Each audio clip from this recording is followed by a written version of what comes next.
Hello friends, welcome to Krishna automation. आज का हमारा टॉपिक है एसपीसी माने statistical process control, MSA measurement system analysis. इन दोनों में क्या अंतर है और कहाँ इनका यूज किया जाता है। ठीक है, तो पहला है एसपीसी। एसपीसी होता है स्टैटिस्टिकल प्रोसेस कंट्रोल। ये है क्या और इसका यूज हम क्यों करते हैं, पहले इस पर करेंगे फिर जाएंगे एमएसए। तो स्टैटिस्टिकल कंट्रोल जो है ना, जो एसपीसी है, एसपीसी एक मेथडोलॉजी है, एक मेथड है। क्या ये?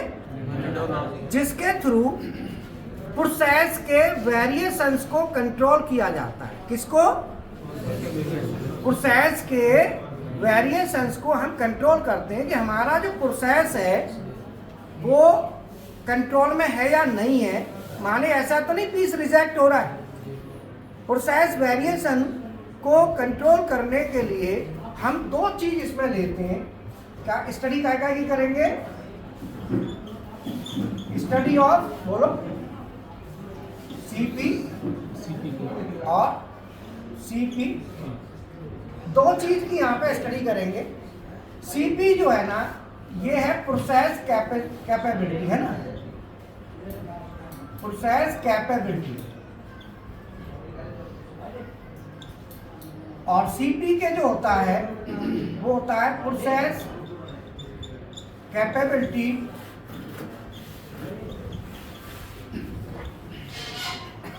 इंडेक्स। हम दो चीज की यहाँ पे स्टडी करेंगे। अब आप कहेंगे कि सर ये तो हमारे ऊपर से जा रहा है, ये क्या पढ़ा रहे हो?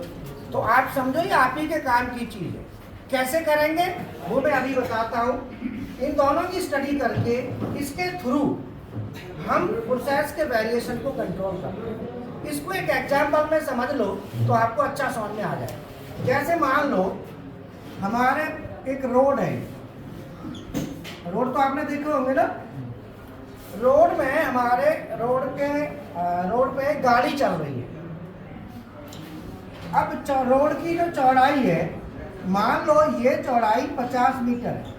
कितनी है सर? 50 मीटर चौड़ी रोड है।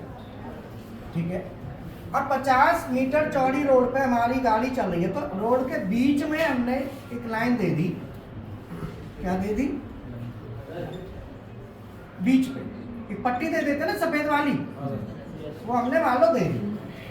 तो बीच पे जो हमने पट्टी दे दी है, तो अब हमारी गाड़ी जो हम चलाएंगे, ये दोनों साइडें हो गई।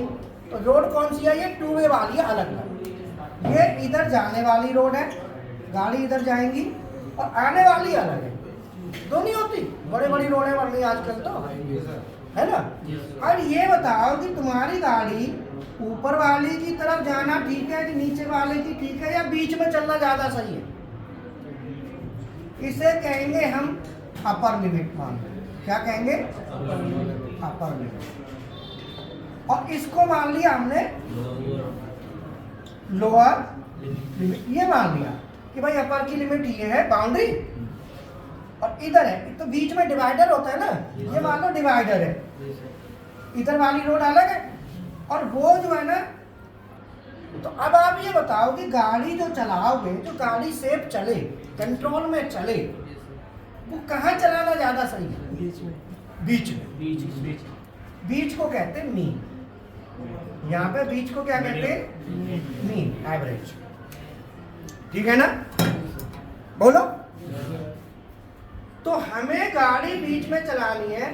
तो गाड़ी ऐसा तो है नहीं कि एक पर्टिकुलर लाइन पर चलेगी। गाड़ी थोड़ा बहुत तो वेरिएशन आएगा भाई। गाड़ी चलेगी, कभी ऐसा है एकदम सूतम सूत चले, थोड़ा बहुत जाएगी। अब वो जाएगी तो उसी को थोड़ा बहुत जो इधर उधर ऊपर नीचे होगी, ऊपर नीचे होने को ही हम कहते हैं वेरिएशन। क्या बोलते हैं? वेरिएशन। और वेरिएशन को ही हमें कंट्रोल करना है।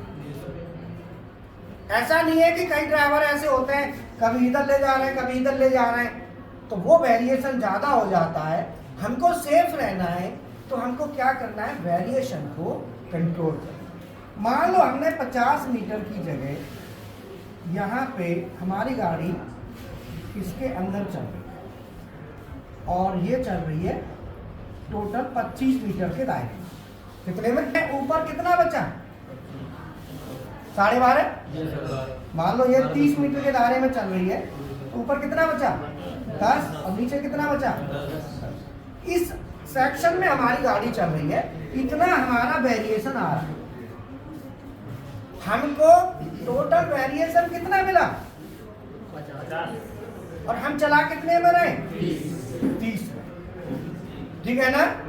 तो ये जो है ना, जो 30 में चला रहे हैं, जो 30 में चला रहे हैं इसी को, और या फिर हम इसे आधे में चलाएं, 25 में चलाएं तो 12.5 और नीचे भी, तो ये आधे पे चल रही है, तो हमारी बिल्कुल गाड़ी सेफ है, एकदम बढ़िया है। बोलो बढ़िया है कि नहीं? तो हमारा क्या है कि जो सीपी होती है, प्रोसेस कैपेबिलिटी जिसको कहते हैं, तो जो सीपी होती है प्रोसेस कैपेबिलिटी, वो होती है कि जो टोटल स्पान कितना है हमारा? 50 का। टोटल कितना है? 50। तो जो टोटल स्पान है,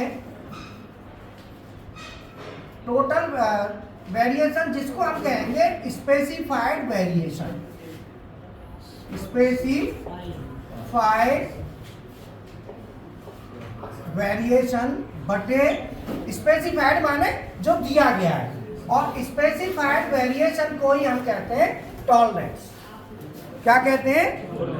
तो इसीलिए एसपीसी को समझने के लिए टॉलरेंस का जानना जरूरी है। स्पेसिफाइड वेरिएशन बटे एक्चुअल वेरिएशन, एक्चुअल वेरिएशन। तो स्पेसिफाइड वेरिएशन कितना है? 50 बटे कितना आ गया? तो ये अगर 2 आया तो बिल्कुल बहुत बढ़िया है। ये 1 भी आ सकता है। 1 कब आएगा? जब हमारी गाड़ी पूरे के बीच में चल रही हो, कभी इधर कभी इधर कभी उधर कभी इधर, पूरे को टच मार रही है, कभी उधर जा रही है कभी उधर जा रही है, तो क्या आएगा? 1।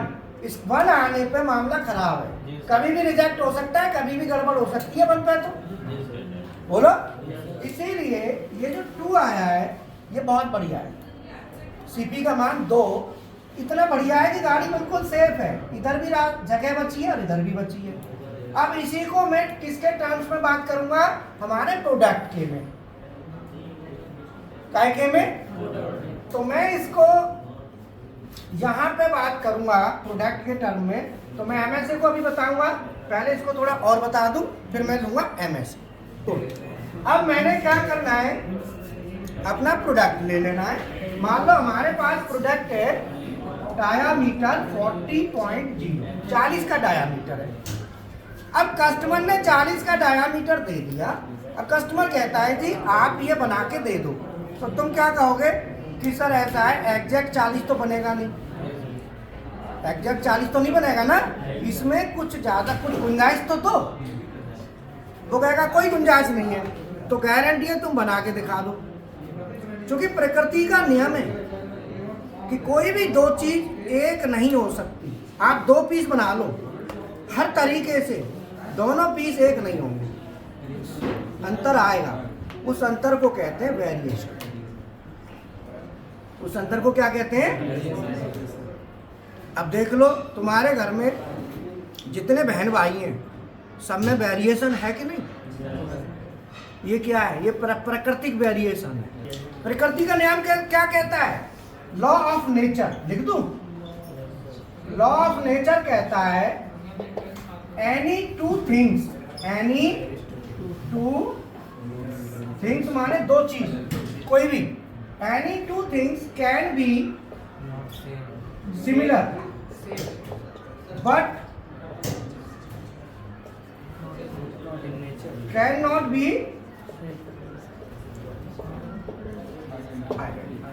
मतलब आइडेंटिकल कहते हैं बिल्कुल हूबहू सब चीज नहीं होगी, सेम हो सकती है। आप शक्ल सूरत देखोगे, 2 बंदों की ऐसी लगेगी दोनों है एक ही है, ये लग रहा है, लेकिन जब बातचीत करोगे तो कहीं न कहीं अंतर नजर। ये किस कारण से आता है, इसका कारण भी समझ लो। एनवायरमेंटल पैरामीटर्स जैसे टेम्परेचर, ह्यूमिडिटी, एयर प्रेशर, ये हर क्षण बदलते रहते हैं, हर मोमेंट पे। बताओ, हवा का जो प्रेशर है वो फिक्स नहीं है, टेम्परेचर है वो फिक्स नहीं है, ह्यूमिडिटी है वो फिक्स नहीं, ये बदलते रहते हैं और बदलते रहने की वजह से ही वेरिएशन आता है। बोलो, समझ में आया? कोई डाउट? क्लियर है? ये प्रकृति का नियम है, इसको आप समझ लें।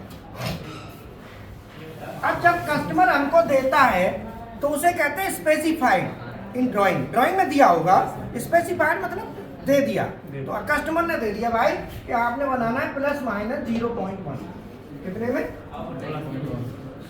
अब इसका अपर लिमिट लोअर लिमिट ले लो, तो इसमें कहेंगे USL, अपर स्पेसिफिक लिमिट। स्पेसिफिक माने स्पेसिफाइड। तो इसकी जो USL है वो कितनी है? बेस साइड बोलो प्लस अपर लिमिट। तो बेस साइज कितना है? 40 प्लस 0.1 इक्वल टू 40.1। मतलब 40.1 जो है ना वो हमको अपर साइड मिल गया।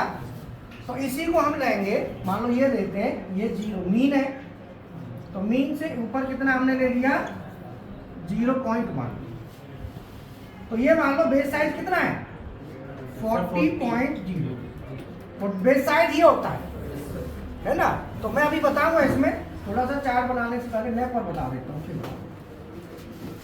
LSL, जब जो इसको हम कहेंगे टॉलरेंस, इसे क्या कहते हैं? Specified variation. It is also known as, इसी को टॉलरेंस कहते हैं, स्पेसिफाइड वेरिएशन। इसको समझ में आया? अब ये हमने इसकी अपर लिमिट दे दी, उसे कहते हैं upper specific limit. LSL is equal to base size plus, minus नहीं, फॉर्मूला में प्लस लिखेंगे, चिन्ह आएगा माइनस तो माइनस लिखेंगे, ध्यान रखना कभी भी। और बताऊं कैसे? कई बार माइनस करते हो तो मान लो जैसे प्लस ही प्लस लिमिट है, प्लस ही प्लस है ना। जैसे मैंने कस्टमर ने दे दिया 40.0 प्लस 0.2 और प्लस 0.1। अब निकालो आपके हिसाब से, USL निकालेंगे तो 40.2 और LSL कितना आएगा? 40.1। अब माइनस कैसे करोगे? माइनस करोगे तो 40 से भी नीचे चला जाएगा, जबकि लिमिट प्लस प्लस है, इसीलिए फॉर्मूला में प्लस ही लिखना है। आगे समझा देंगे और ज्यादा। हमेशा ध्यान रखना, plus lower limit, plus lower limit. तो अब ये बेस साइज कितना है? 40 प्लस लोअर लिमिट कितनी है? यहाँ पे माइनस आ जाएगा, यहाँ पे माइनस, यहाँ आ जाएगा माइनस, चिन्ह यहाँ आएगा, लेकिन लिखना प्लस है, चिन्ह देना है। माइनस है तो प्लस है तो प्लस देना है ना? तो ये आ जाएगा 39.9।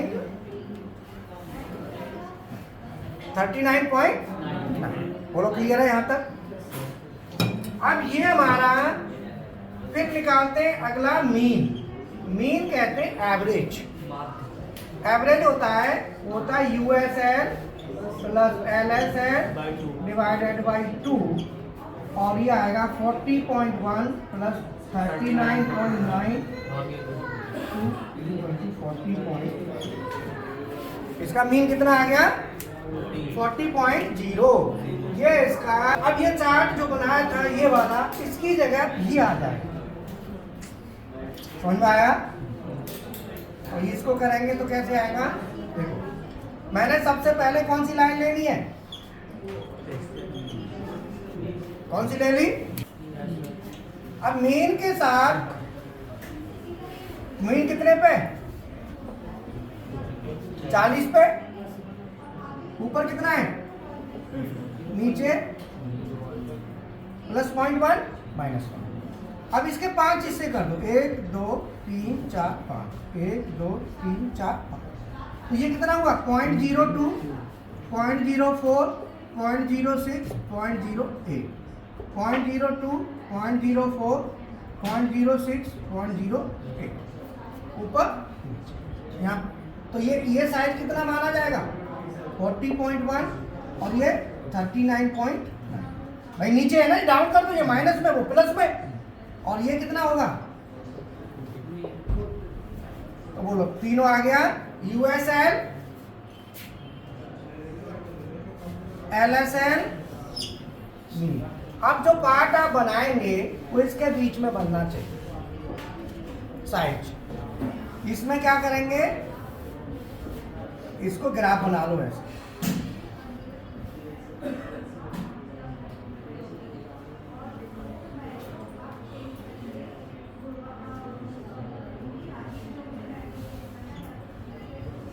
बना लिया। अब मान लो पहला पीस है, इसमें 5 पीस हम ले लेते हैं, 1 2 3 4 और 5।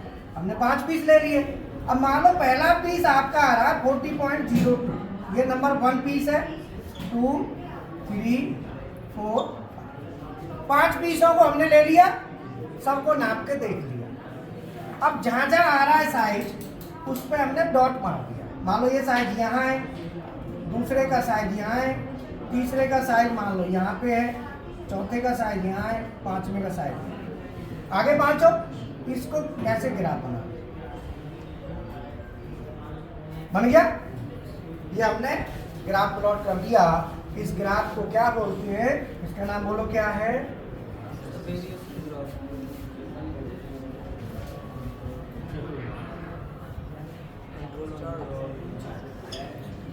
Control chart.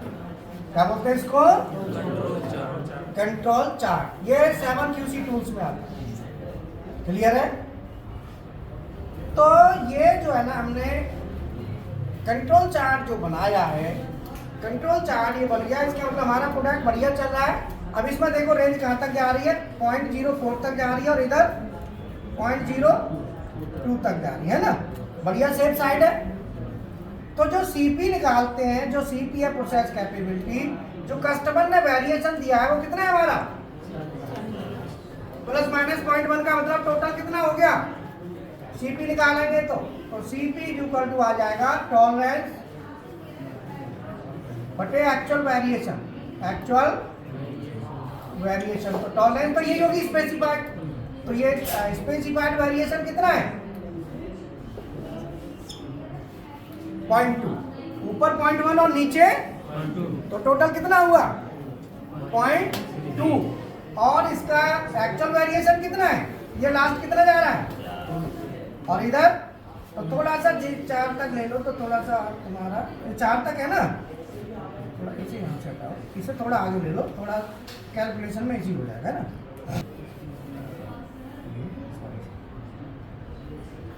ठीक है। अब 0.04 से प्लस 0.04 से नीचे 0.04, तो टोटल कितना हो गया, जोड़ दो 0.02 हो गया ना। और ये दोनों को जोड़ के 2 का भाग दे दो, तो 0.2 में 0.02 का भाग दे देंगे, तो आपका CP दोनों को जोड़ना है, नहीं 0.02 क्यों आएगा, 0.04 और 0.04 0.08 हो जाएगा ना। दोनों को जोड़ेंगे, अंतर जो हमारा टॉलरेंस होती है वो upper limit minus lower limit tolerance, तो ये 0.08 आएगा, 0.0 फिर यहाँ का और 0.048, तो 0.08, तो ये कितना आया 2.2 से ऊपर आएगा, है ना। अगर ये 0.1 होता तो कितना आता, 2 आता। 0.1 का मतलब ये पीस हमारा ये यहाँ चला जाता, ये देखो यहाँ कर दो, कोई बात नहीं, आप पॉइंट यहाँ तक कर दो और इसको यहाँ पे कर दो। अब क्या है 0.05, ये कितना था, टॉलरेंस कितनी है इसकी प्लस 0.1 और नीचे माइनस, तो USL माइनस LSL, तो CP निकालेंगे तो ऐसे निकालेंगे USL माइनस LSL बटे upper control limit UCL minus LCL। Upper control limit कितनी है? USL कितना है? प्लस 0.1 है ना। तो ये हमारा हो गया 40.1 माइनस 39.9 बटे 40.05 माइनस 39.05 नहीं 95। तो ये आ जाएगा 0.2 बटे 0.1 है ना, बराबर। तो हमारा सीपी कितनी आ गई? 2। जो मैंने गाड़ी वाला एग्जांपल दिया था वही एग्जांपल पीस के साथ दे दिया। अगर आपकी सीपी 1.33 से ऊपर है तो समझ लो ठीक है, और 1.67 है तो एकदम बढ़िया प्रोसेस है, प्रोसेस कंट्रोल में है। 1 पॉइंट कितने पे? अगर आपकी 67 सीपी का मान 1.67 या इससे ऊपर है, ग्रेटर देन इक्वल, तो आपका प्रोसेस बहुत बढ़िया है। वैसे सीपी आपका 1.33 है तो भी आपका चल जाएगा। समझ में आया? बोलो। ये चीज आप करेंगे तो आपकी जो नॉलेज है ना उसमें 4 चांद लग जाएंगे, क्योंकि आप जो पढ़ाई पढ़ रहे हो वो ओके पीस बनाने की पढ़ रहे हो, और ओके पीस बनाने का जब इंडस्ट्री में काम करोगे तो ये 4 भरने पड़ते हैं। समझ में आया? ये 4 हमें देखना पड़ता है कि हमारा प्रोसेस चल कैसे रहा है। उसी को इंजीनियर कहते हैं जो ऐसे काम करने लग जाता है। समझ में आया? तो ये पहले बताओ कि सीपी क्लियर हुआ, प्रोसेस कैपेबिलिटी। अब सीपी के बताएंगे, उससे पहले थोड़ा एमएसए देख लें। तो अब मेजरमेंट सिस्टम एनालिसिस करता हूं,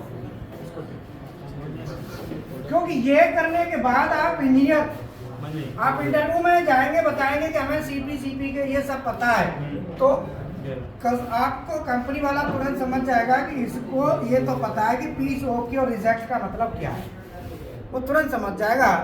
नहीं तो आप गए प्रोग्रामर पे जा रहे हैं, अब ये नहीं पता वेरिएशन क्या है, कंट्रोल कैसे करेंगे, ज़्यादा आ रहा है कम आ रहा है उसको कैसे कंट्रोल किया जाए, how to control variations, run out, और ये जो डायमेंशन कैसे मेंटेन करनी है। अगर आपको ये नहीं आता है तो आप प्रोग्रामर लाइन लीडर बनने के चांस नहीं है। जब तक चांस नहीं है तब तक आप ये सब ना समझें। जब ये जानेंगे तो आपको लाइन का लीडर बनाया जाएगा, तुरंत आपकी सीनियरिटी आ जाएगी इमीडिएट, कोई शक नहीं है। और एसपीसी अब आता है एमएसए, मेजरमेंट सिस्टम एनालिसिस। अब ये बताओ, आपने पीस बनाना है, आपने पीस बनाया। अब मान लो आप पीस बना रहे हो, कई बार क्या होता है पीस की डायमेंशन आपने चेक कर लिया। कई बार ये भी तो हो सकता है कि जिससे आप नाप रहे हो डायमेंशन को, मान लो वर्नियर से, माइक्रोमीटर से, ऐसा भी तो हो सकता है कि आपने ये तो ठीक आ रहा है एसपीसी तो सीपी के, तो आप कोशिश कर रहे हैं, ठीक है, प्रोसेस को कंट्रोल कर रहे हैं, पता चला आपका वर्नियर में ही प्रॉब्लम है, तो बोलो, तुम सोच रहे हो सब बढ़िया चल रहा है लेकिन पता चला वर्नियर में ही एरर है। तो जो मेजरमेंट सिस्टम एनालिसिस है, ये मेजरिंग इंस्ट्रूमेंट जो होते हैं, जो मेजरमेंट सिस्टम होता है, गेज है, इंस्ट्रूमेंट्स, उनको स्टडी कराता है, उनके वेरिएशंस को कंट्रोल करने के लिए, उनको चेक करने के लिए कि उसमें एरर तो नहीं है, उसके लिए ये होता है। तो ये काय के लिए होता है? मेजरमेंट सिस्टम के लिए। ये काय के लिए होता है? प्रोसेस कंट्रोल के लिए। ये किसको कंट्रोल करता है? Measurement system. तो MSA is used for controlling and analyze भी करता है, या सीधा कंट्रोल कह सकते हो, कंट्रोलिंग द मेजरमेंट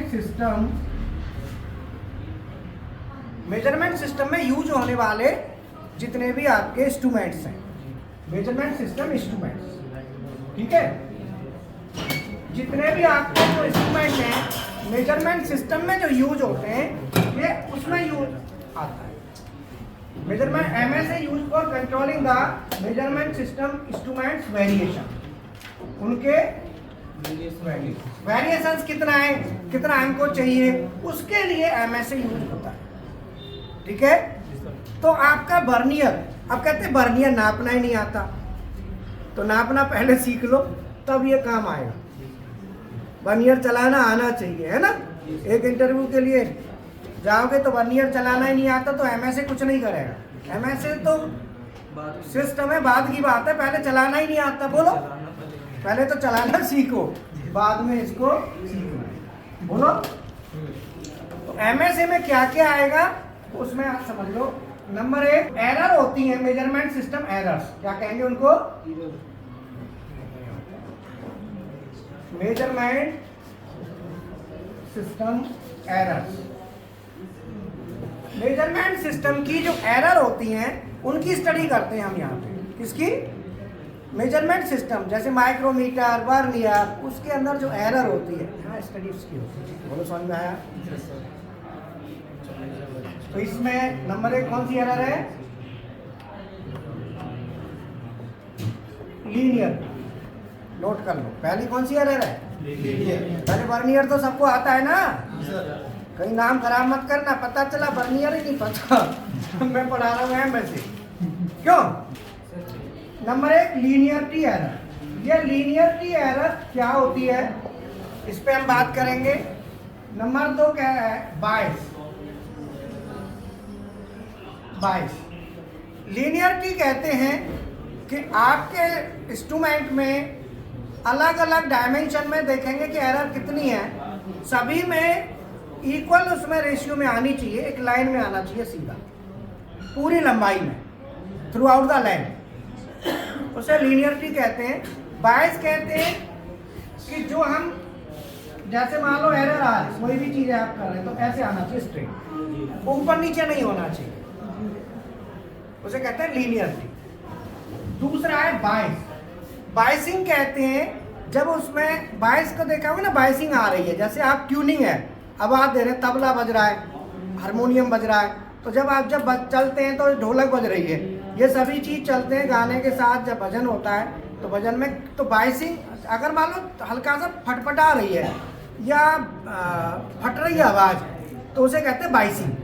बायसिंग का मतलब एक सुर में नहीं है, उसे कहते हैं बायस। जब हमारा कोई भी चीज़ एक सुर में ना हो तो उसे क्या कहते हैं? बायस। तो बायसिंग कब क्रिएट होती है? बायसिंग क्रिएट होती है जब इंस्ट्रूमेंट पुराना होने लगता है। आपने देखा होगा मोटरसाइकिल है, तो मोटरसाइकिल आप नहीं खरीदते हो, 80 की स्पीड में बढ़िया चलती है टकाटक, लेकिन कुछ सालों के बाद 50-60 तक तो बढ़िया चलती है, उसके बाद फटफटाने लगती है। बोलो, खड़खड़ की आवाज़ आने लगती है। तो मोटरसाइकिल वाला मालिक होगा जो भी है, वो कोई लेके जाके कहेगा भैया इसे 60 तक चलाइयो, थोड़ी पुरानी है गई है। तो इसका मतलब क्या हुआ? उसमें बायसिंग आ गई, उसे बायस एरर कहते हैं। मतलब पूरी लंबाई, पूरी लेंथ 80 तक की पे पूरे पे सही चलनी चाहिए थी, अब वो पूरे तक सही नहीं जा रही है, उसमें बायसिंग आ गई। तो जहाँ तक सही है वहीं तक चलाएंगे, उसे बायस एरर कहते हैं। तो बायस एरर कब क्रिएट होती है? जब किसी इंस्ट्रूमेंट को यूज करते हैं, यूज करते करते बायस एरर आ जाती है। मान लो वर्नियर है, पूरी लंबाई में हो सकता है सही नाप ना दे, चलाते चलाते क्या हुआ, कुछ लंबाई तक तो बढ़िया देगा, जो लंबाई में ज़्यादा खींचेंगे ना तो उसमें सैग आ जाता है, हिलता है। जैसे वर्नियर है ना, तो वर्नियर क्या है कि पूरी लंबाई में नापेंगे, जैसे पहले तो क्या है कि पूरे में बढ़िया नापेगा, 150 mm है तो, लेकिन बाद में क्या है कि कुछ mm तक, यहाँ तक तो बढ़िया चलेगा, उसके बाद क्या है कि ओवर हैंगिंग होने लगेगा ना, यहाँ पे पुराना होने की वजह से प्ले आ जाती है, तो प्ले आने की वजह से यहाँ पे उतनी अच्छी रीडिंग नहीं देगा, तो उसे कहते हैं बायसिंग एरर। तीसरा है स्टेबिलिटी। स्टेबिलिटी जो एरर होती है, स्टेबिलिटी एरर होती है जब हम कोई भी चीज़ यूज करते हैं तो उसकी एक लाइफ होती है, इतने टाइम तक ये बढ़िया काम करेगा, हर चीज़ की होती है ना, तो उसे स्टेबिलिटी कहते हैं कि ये कितने टाइम तक स्टेबल है, ओवर द ईयर, मान लो 2 साल 3 साल, तो उसे कहते हैं stability. Number 4 repeatability. Repeatability error. Repeatability error जो होती है, जैसे मैं मान लो नाप रहा हूं, अगर इसकी नाप एक बार ले ली, फिर दोबारा ली, फिर तीसरी बार ली, इंस्ट्रूमेंट वही, पीस वही, और नापने वाला भी वही, तीनों से, और नाप में अगर अंतर आ रहा है तो उसे कहते हैं रिपीटेबिलिटी एरर, मतलब रिपीट करने पर दोबारा नापे, रिपीट करने पर नापे और अंतर आ रहा है तो उसे कहते हैं रिपीटेबिलिटी एरर। इस वो भी प्ले की वजह से आ जाता है। रिपीटेबिलिटी क्लियर हुई। और नंबर 5 रिप्रोड्यूसिबिलिटी।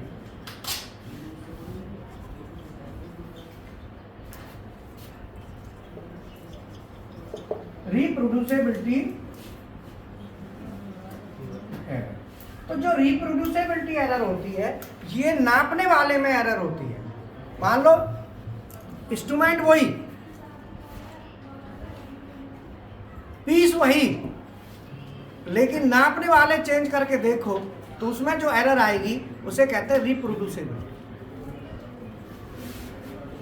रिप्रोड्यूसिबिलिटी का मतलब कि आपके जो नापने वाले ना अप्रेजल है उसमें प्रॉब्लम है।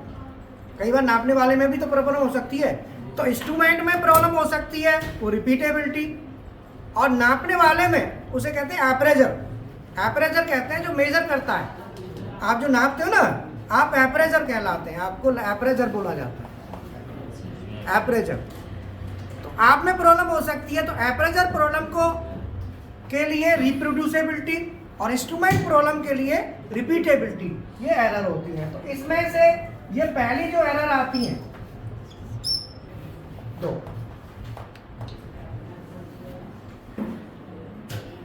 ये दोनों एरर जो होती हैं ये ऊपर वाली होती है एक्यूरेसी की और नीचे वाली होती है हमारी प्रिसाइज।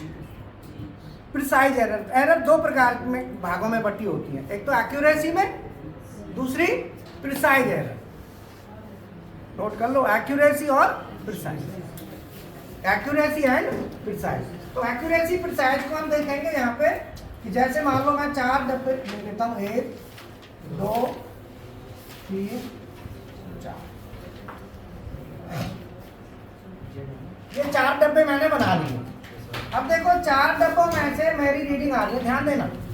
इधर देख, मैंने मान लो 5 पीस ले लिए या 6 पीस ले लिए, जो भी है, 1 2 3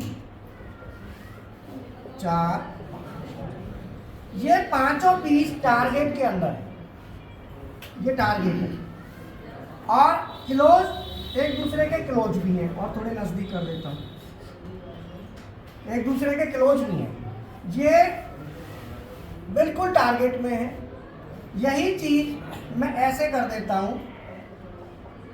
अब बताओ इसमें कौन सी एरर शो होगी? इसमें क्लोज है एक दूसरे के लेकिन टारगेट से बाहर जा रहा है, तो ये प्रिसाइज है बट एक्यूरेट, एक्यूरेसी एरर इसमें है। क्योंकि एक्यूरेसी कब मानी जाएगी? जब सब अंदर हो।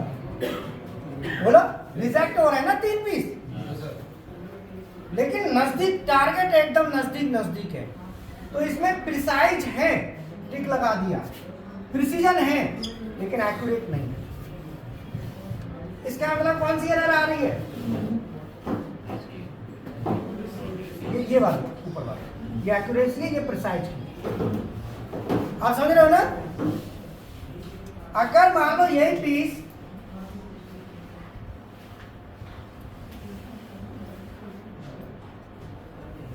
ऐसे, अब इसमें आपको क्या लग रहा है? प्रिसाइज है बट एक्यूरेट है, एक्यूरेट है क्योंकि टारगेट के अंदर है, लेकिन खतरे में, कोई कहीं जा रहा है, कोई कहीं जा रहा है, ये दिक्कत है। कहीं भी गड़बड़ इसमें हो सकती है। सभी रीडिंग बाउंड्री पे जा रही है। बोलो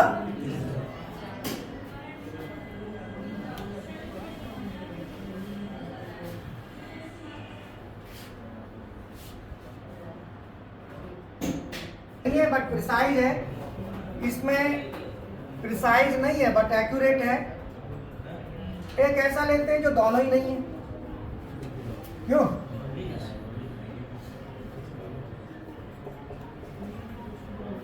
बोलो, इसमें एक्यूरेट है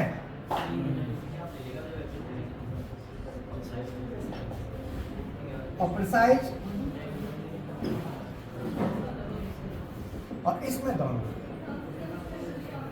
बोलो एक्यूरेट है और प्रिसाइज भी। कौन सा बढ़िया है? मतलब आप जब भी प्रोडक्ट बनाएं तो आप अपनी प्रोग्रामिंग के साथ साथ वर्नियर को रेगुलर यूज करके चलेंगे। आज के बाद कोई भी स्टूडेंट डेली वर्नियर से नाप के देखना नहीं देखोगे तो भाई ये तुम्हारा काम है, मेरा कहने का काम। अगर आपको प्रोग्रामर बनना है, लाइन लीडर बनना है, अच्छी ग्रोथ पे जाना है, तो आप रीडिंग्स को जरूर नापना शुरू करो, क्योंकि बगैर उसके आपको अच्छा कहते ना कि वो चीज़ आएगी नहीं। एक CNC ऑपरेटर की जॉब तो कोई भी ले सकता है, उसमें कौन सी बड़ी बात है? बोलो। वो तो आप ट्रेनिंग ना लो तो भी ऑपरेटर बन जाओगे। समझ में आया? अब इनकी MSA और SPC को दोबारा हम स्टडी करें तो क्या है? मेजरमेंट सिस्टम एनालिसिस क्या है? Measurement system analysis is used for monitoring, analysing and controlling the variations of measurement system. Measurement system के वेरिएशंस को ये मॉनिटर करता है, एनालाइज करता है और कंट्रोल करता है। थोड़ा थोड़ा दसा है, जाएगा, टेंशन मत लो, रेगुलर प्रैक्टिस करोगे तो आ जाएगा। Cause and effect diagram, cause and effect, ये 7 QC टूल्स में आता है। अगली क्लास में लेंगे 7 QC टूल्स, सबको स्टडी करेंगे, ठीक है? तो कॉज एंड इफेक्ट डायग्राम जो होता है वो होता है क्या कारण, किस कारण से क्या क्या इफेक्ट आएंगे, पहले ही स्टडी कर लो। ये प्री स्टडी है। जैसे जॉर्ज में आपने कट, जॉर्ज में वेरिएशन आ गया, कट नहीं लगाया तो उसमें क्या आता है? रन आउट आ जाएगा, आएगा ना? तो कॉज एंड इफेक्ट पे आएगा। तो पीस पे रन आउट आ रहा है, उसके क्या क्या कारण है? चैटरिंग आ रही है, उसके क्या क्या कारण है? Cause and effect. इफेक्ट है चैटरिंग, उसके कारण क्या क्या होंगे? ये बड़े मजे की चीज है, आगे की ग्रोथ लेने की यही तो चीज है, और उसको ठीक करना, प्रोग्रामिंग डालना, चलाना, और प्रॉब्लम आए तो सबको सॉर्ट आउट करना, तब आप इंजीनियर माने जाते हैं, लाइन लीडर कहेंगे तब। अब हर कोई लाइन लीडर तो नहीं बन सकता, कोशिश जारी रहेगी, बनते जाएंगे। जिसको जो मेहनत करेगा वो तो बनेगा, मेहनत आपकी है ना? तो ये मैंने आपको बताया।